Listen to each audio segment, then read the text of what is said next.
Let's jump in. But it's a fascinating study on how we attract relationships. That's what I'm going to talk about now. Attracting relationships. But there's a weird kind of dynamic in that we are attracted to certain relationships, but those relationships statistically have an impact also on us.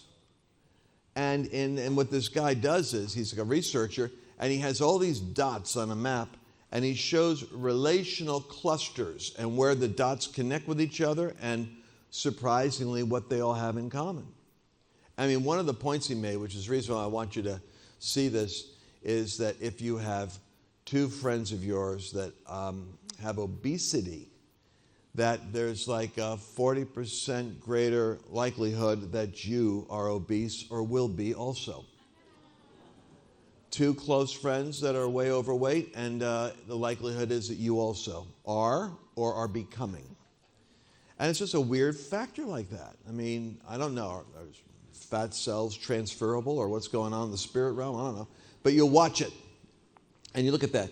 Now, for years I was told that your income is the composite of like 5 friends of yours, the 5 closest friends, and people typically have 2 friends that are slightly higher and 2 friends that are lower, and you take the average median income of all 5 of your closest friends, and your income falls within 20%, 15% of what's in the middle.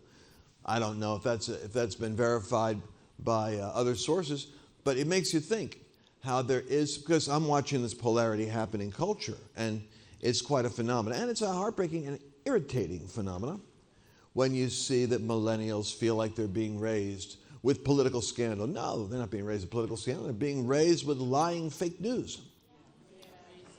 It's like, if somebody's accusing you of being an abusive boss or an abusive parent, and your kids constantly hear negative things about you, and then the devil gets into their head that you're abusive, and it's not true.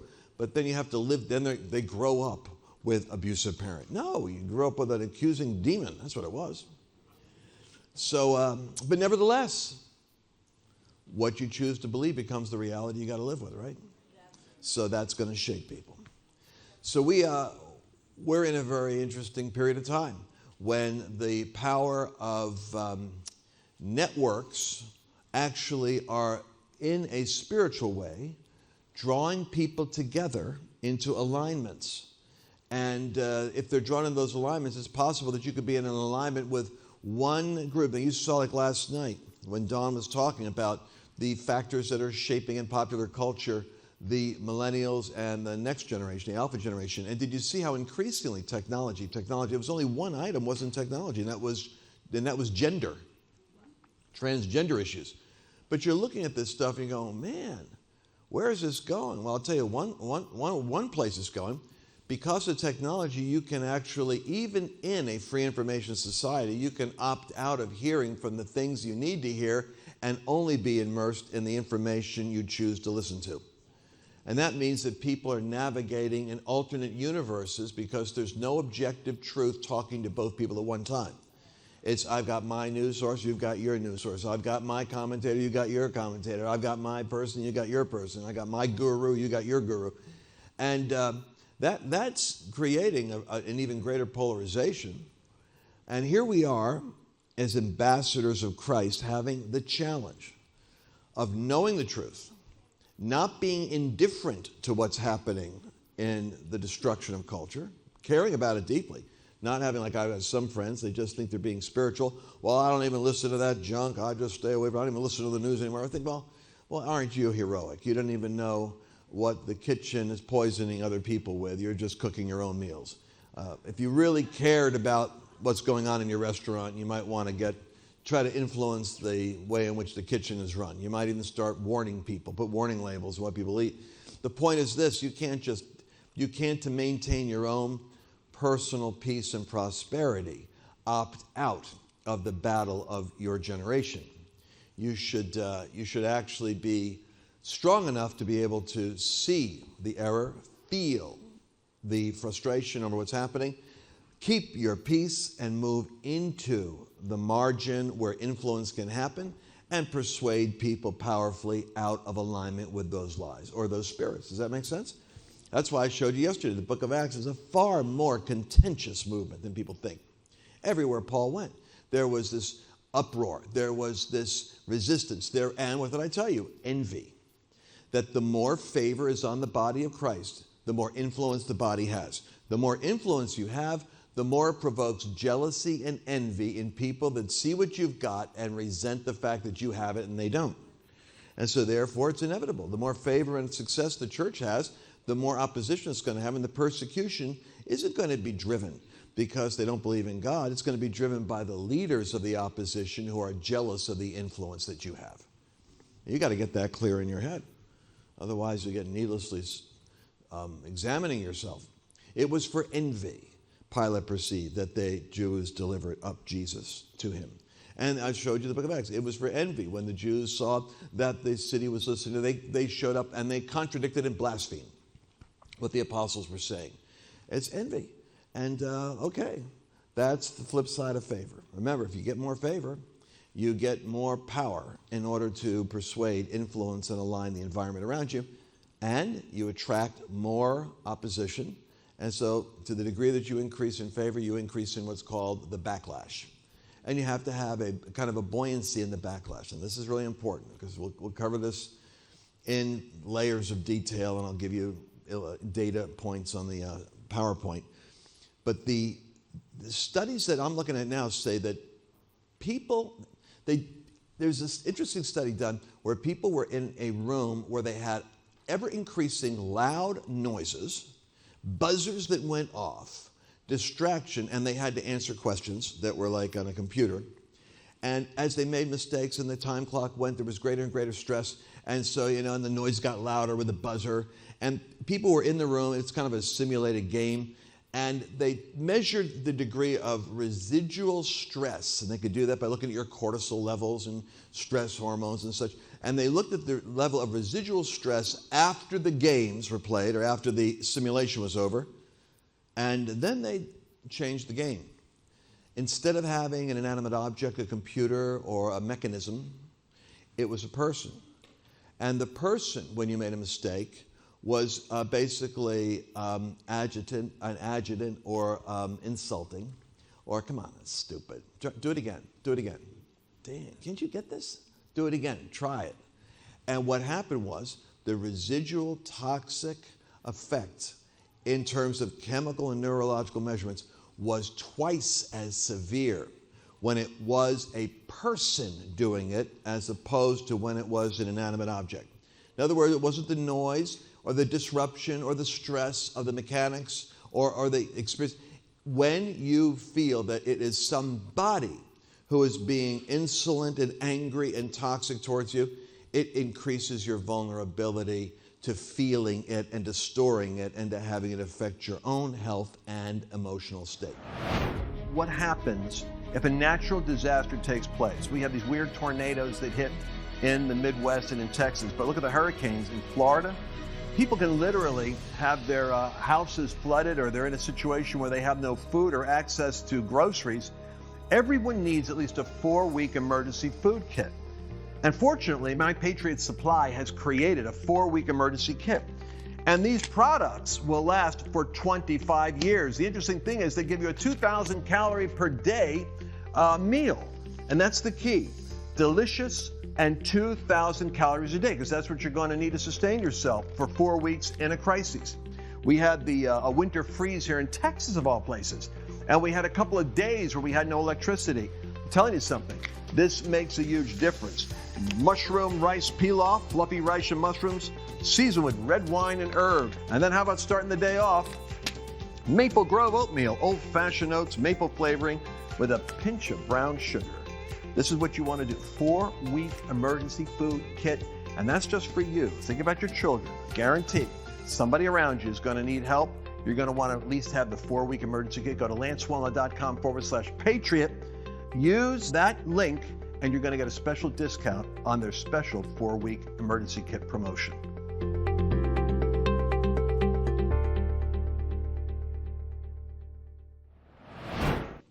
So, we're in a place where we're in a war mode, but we ourselves have to have the buffer to be able to go in and out of those situations. Making sense? This is a relationship, but being wise as serpents and harmless as doves means you have to know what's going on. I love what we heard last night about how to language communicate and connect with different generations, the millennial generation. It's like an art form, right? And while I'm looking at that, I'm thinking we have to, as I'm saying, we have to create our own micro communities, because the church, its greatest weakness is that it's bottled up and does not have a paradigm for engaging culture, and culture is getting lost. And you guys know the illustration that I've done for years, and if you don't, you really need to understand it, because what's happening with America isn't a reflection of who's president. That's not what's happening in America. What's happening in America is the church historically had so much influence over the culture that the institutions were all shaped by Judeo-Christian values. There was a Judeo-Christian family. There was a mom and a dad and the kids. But as divorce hit the family and as it fragmented, we had the deterioration of the family as an institution that could be held up as a framer of values and worldview.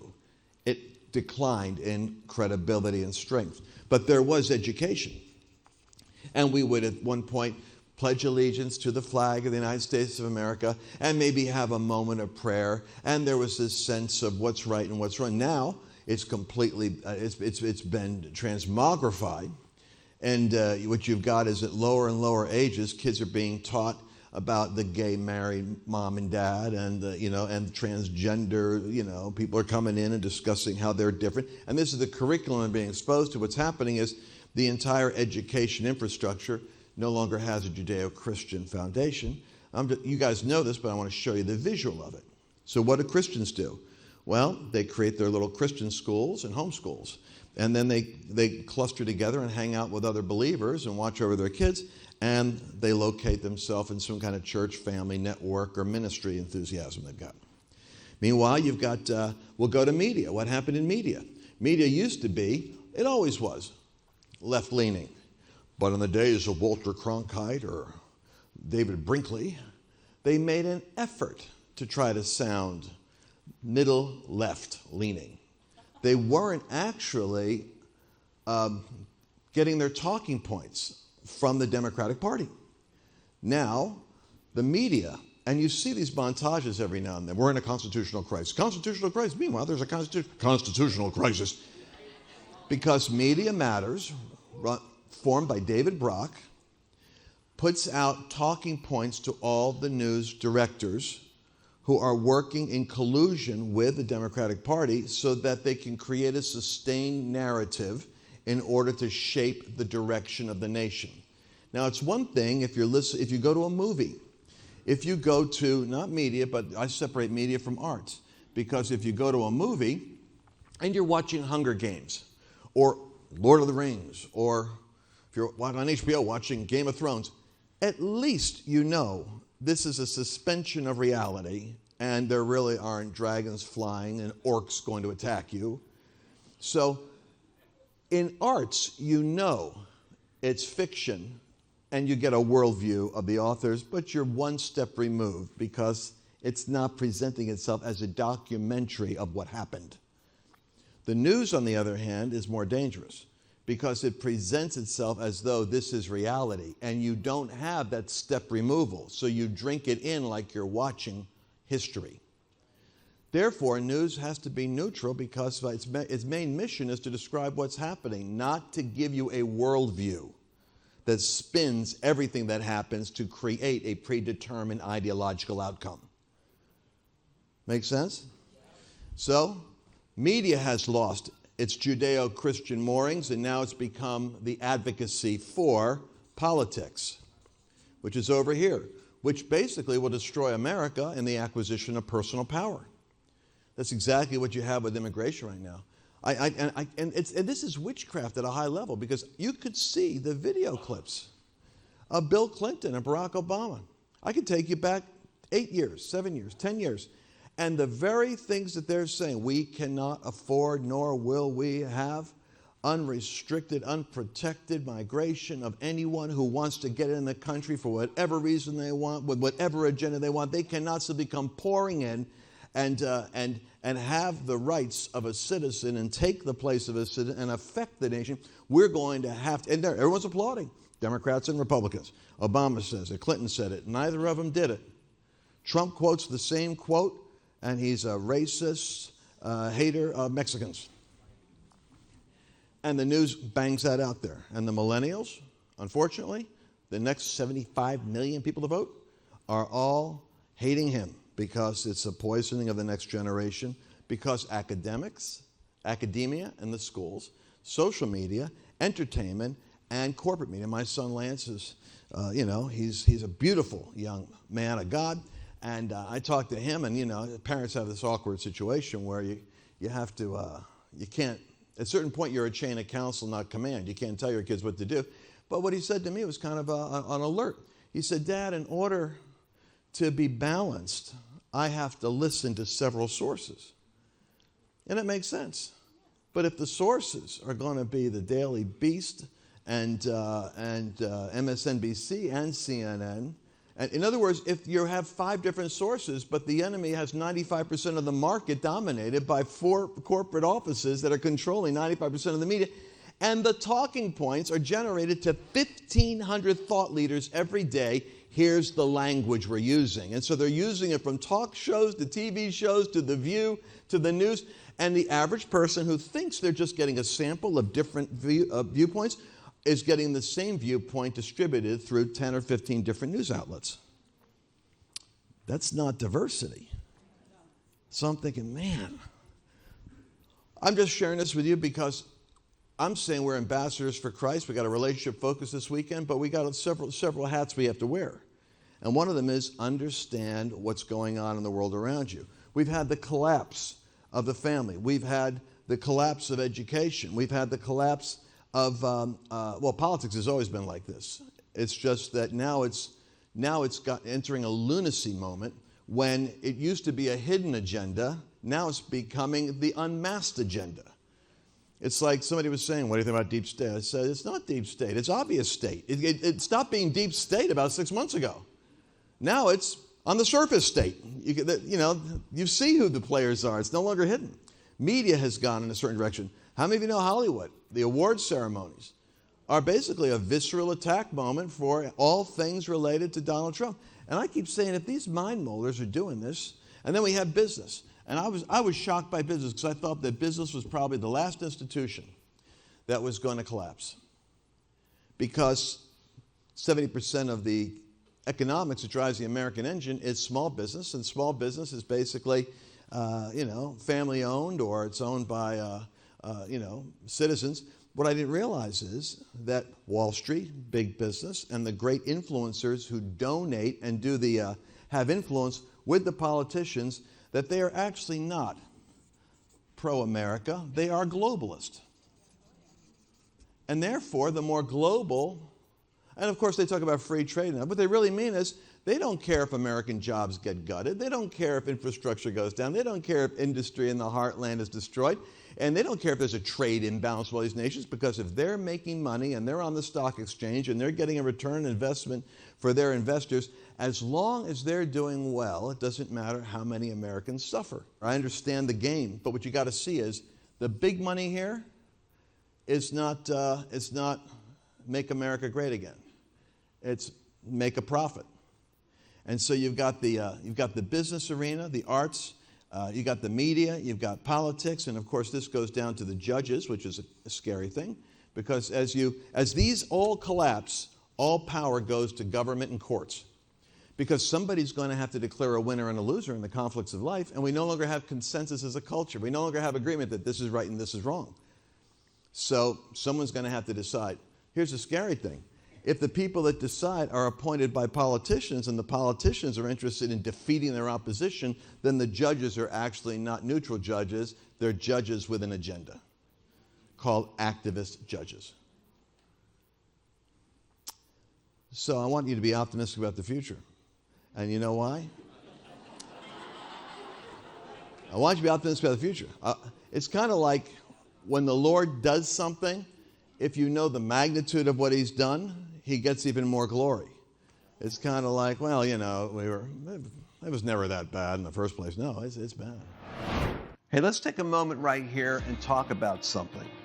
You know, these programs are actually paid for by sponsors. And so the one thing that I always do is try to pick the sponsors that have the greatest value. Those are the ones that I myself believe in. Now, the Birch Gold Group is one of those key sponsors, and I'll tell you why. The economy is the area that I'm the most concerned about in terms of instability in the future. Do you know that right now, China and Russia and India is meeting with Saudi Arabians and South Africans to create an alternative economy, to basically crush the dollar? This is going to have a massive effect on the stock market, on real estate. It'll be a real shaking. But you don't have to be shaken, because there's a way you can protect your retirement, your 401ks, your IRAs, by connecting them in with gold. Gold is unique in history in that it's a place of stored value. In fact, those BRICS nations of Brazil and Russia, India and China, they're going to be backing themselves with, guess what? Gold. So be smart. I want you to go to lancewallnau.com/Birch and get a free information kit. Get knowledge. Act quickly. Don't wait. And they're going to be able to help you make a great decision on what to do. Remember, that information is free with no strings attached. Do it now. lancewallnau.com/Birch.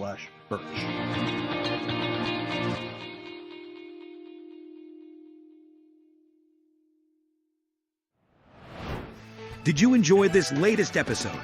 Please remember to share it with your friends, because the more knowledge you have, the better equipped you are to navigate the world.